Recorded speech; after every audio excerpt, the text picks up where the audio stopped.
سيب المخده.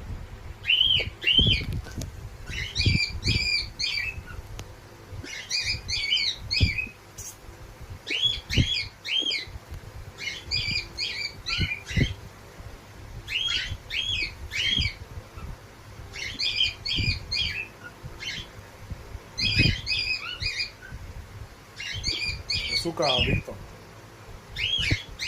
يعني كل الكلاب والقطط اللي هنا في البيت مش عارفه تلاقي حد تلعبي معاه بتقضي في ديلك. طب انتي ما هي هتموت وتلاقي حد يلعب معاها. يا بلبل